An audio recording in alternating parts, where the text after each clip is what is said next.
Oh yes, absolutely, because I am the character again. Yeah, yeah. So I have to transport myself back into Egypt of that time, think like an ancient Egyptian if possible, or when I'm writing about the Courtneys, I have to think about that,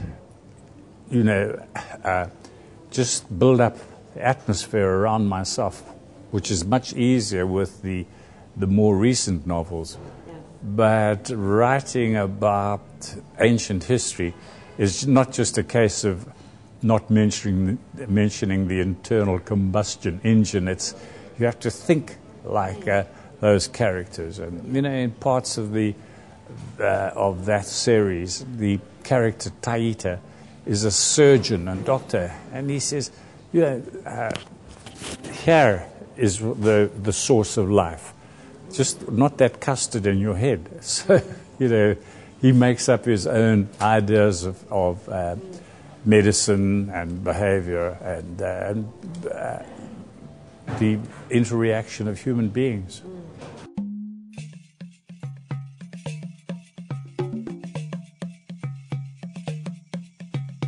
Africa is just a treasure house of stories. And for my stories, I like to have a source of conflict. So some of my stories were written in the Boer War, when the British were taking over southern Africa. And it gives my characters, takes them out of the ordinary and lets them be swept along by the course of affairs. And that gives the impetus for me, impetus for the story. They are doing something that for them is of terrible significance. It's life and death and honor and patriotism and all the good qualities of human beings. And with that as the vehicle to carry them on, then I can just see the story and put it down and put down their dialogue and their loves and their hatreds and their problems.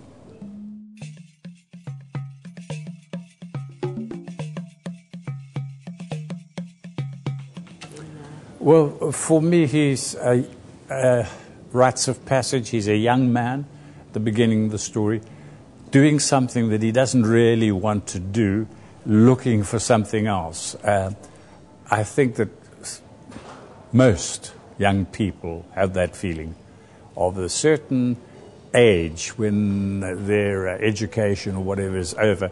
Now what do I do? That is the question they ask themselves. They are looking for an identity, looking for a purpose in life. And my character, Leon, is at that time of his life when the story picks up. And from there he finds out that his real love is Africa. His real love is the African wilderness and the other people of Africa. And so that is what gives the story impetus.